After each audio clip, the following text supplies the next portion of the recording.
If Bunsen had gone for that spot a little bit in front of the punter's foot, he'd have blocked that. Boy, sometimes that's the hardest thing to teach. You want to go right at the foot, and really, like you just mentioned, Joe, you've got to go that about 3 feet in front of that, where that ball's going to come off the foot so that you can get your hand on it. You're never going to get there unless there's some kind of a mix-up all the way to his toe. And Tuggle, if he'd been smart, would have fallen down and maybe picked up the roughing. Boy, yeah, he's got to get to be a little bit better actor if he's going to make it.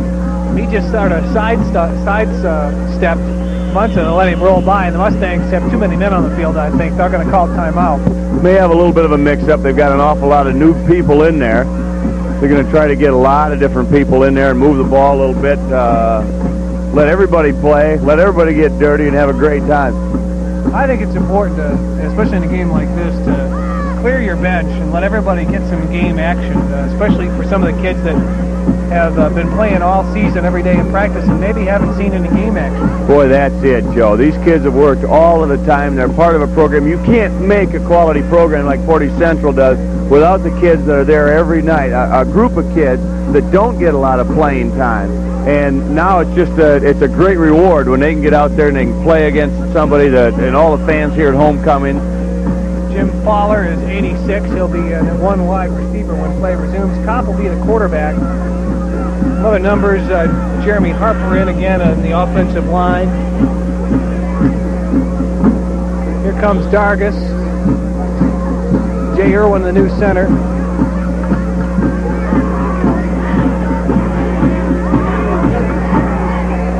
Running backs look to be Springman behind Kopp, one of the running backs. And Kopp wanted to hand the ball off inside, but Kurt Johnson slipped, and so Kopp had to keep it himself, and Bolden was there to make the stop for Battle Creek. Well, again, it's something that we haven't had to worry about too much. We meaning, I guess not we, everybody had to worry about, and that's that slippery field. They haven't played a whole lot right where they are right now the whole game, Joe. But when they have, they've been on a hash mark where there's a little bit better footing. But you can see how treacherous it is out there in the last play when the back just couldn't get any kind of footing at all. Well, Kopp did a good job to step around him and follow him right back up through the hole. And this time they'll go the other way, and Bennett has it, and he may score a touchdown. One man to beat, and he can't quite do it. Excellent acceleration by Bennett. Huge hole on the left side. He cut to the outside and was caught from behind. There's another great thrill and a memory forever for a senior. Put a pop right to the outside and squirted out there and made the big long gainer. That was really quite a run. When he got into the secondary, he split two defenders and then raced for the corner on the left side. He didn't quite have enough speed to get there. Clock running down to the 2-minute mark of the ball game. The Mustangs inside Bearcat territory once again, down around the 20-yard line.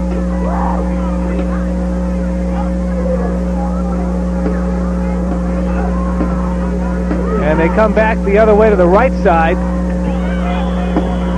That's the number 33. We don't have it in our program. We don't have it anywhere. That's the 12th man. That's Kenny McKinney. So tell me about Kenny McKinney. Kenny's another senior. He's played a little in the down line. He's played a little on the outside. Maybe they switched him this week and put him back into the backfield. He's been able to be real versatile. Most of the time his playing again is during the week. Well, he picked up a couple. Kopp and the Mustangs trying to score. Kopp will keep it, cut upfield himself, and he'll score a touchdown. The route is on, folks. Matt took about 3 or 4 shots right around the hip area, but nobody wrapped up on him. And, of course, he's got good balance. What an excellent athlete. We know how good a balance he is. He's been playing on the hockey team for since he was a freshman on the varsity hockey team. You could see that the physical contact didn't bother him. A nice read by Kopp. Pulled the ball away from the dive back and read the end as the extra point snap is botched, but it's going to be a 2-point conversion, barring the penalty flag that's down there. Stacy Young on the hole couldn't quite get it down, and so picked it up and ran it into the corner. Officials looks like they're waving that off, though. getting back to Cotton, John, once he made the read and cut up field, it was all his effort that got him into the end zone. Boy, it sure was. He's got the great balance. You can't just hit him around the hips. If you want to just hit him without wrapping up, you got to hit him around the ankles, of course, which they did not do. And he just kept weaving his way through those hits, just taking them off the thigh pads and the hip pads all the way into the end zone. And the offensive line sustaining blocks downfield to help him out. The penalty was against the Mustangs. Jim Brayton will be backed up a good 10 yards to try this extra point, and he really drills it. He's got it 41-0. Mustangs with their most impressive win of the season. I thought 63-6 looked pretty good, but this has just been dominating from the opening drive all the way through. Boy, it sure has. It's Battle Creek has made a few mistakes, but if you look at the whole ball game, the whole way, Joe, it's been just Portage Central that's just made their own opportunities. They've been 2 or 3 drives where it's 1st and 15, and they go ahead and get the first down. They do it again on 1st and 15, or another penalty or some other setback, and they're just continuing able to plug away, have confidence in themselves. Bill Frieder, the head coach at Michigan, or Michigan basketball, likes to say, the harder you work, the more breaks you get. Boy, I think that has really played out tonight. That's it. Mustangs have played through their mistakes, and they have been a very hard-hitting team tonight, and I think they just knocked the intensity and the the will to keep playing out of Battle Creek. Boy, that's it. That's it. You just punch that right out of it when you keep going like this. Jeff Vine to kick off again, and another good kick down around the 20 before it's fielded. And a good return for Battle Creek. Robinson, he's done a nice job on kick returns. Boy, yeah, he's had an awful lot of them, and tonight I think that was, of course, the best one. He found that little alley. There was one Portage Central defender who got in there, made the big pop, but didn't wrap up on him. And by not wrapping up, he bounced off and gained another 6 or 7 yards before a Mustang got him. Less than a minute to play in the ball game. Portage Central 41 and Battle Creek Central nothing. Mustangs will move to 6-2 overall, and they will be 5-2 in the conference and will maintain at least a share of second place, depending on how the Huskies are doing tonight. Battle Creek Central will fall to 4-4 overall as they try and run a little draw play that gets botched up in there. Bill Frakes just shared with me, Joe, that in our unofficial stats right now, Battle Creek Central has 9 yards rushing and 6 yards passing. That's a heck of a defensive effort by the Portage Central Mustangs. It's an amazing defensive effort to practically shut out an opponent for no gain and no points, and that's the last play of the ball game. Portage Central wins its homecoming by a score of 41-0. Mustangs looking very, very tough right now as they head on to play their final game of the season, and that will be on the road. Bob Knight gets a congratulatory pat on the back from one of his assistants. And the Mustangs, I'm sure, would like another shot at St. Joe. Boy, they sure would. Or maybe the Huskies from Portage Northern also.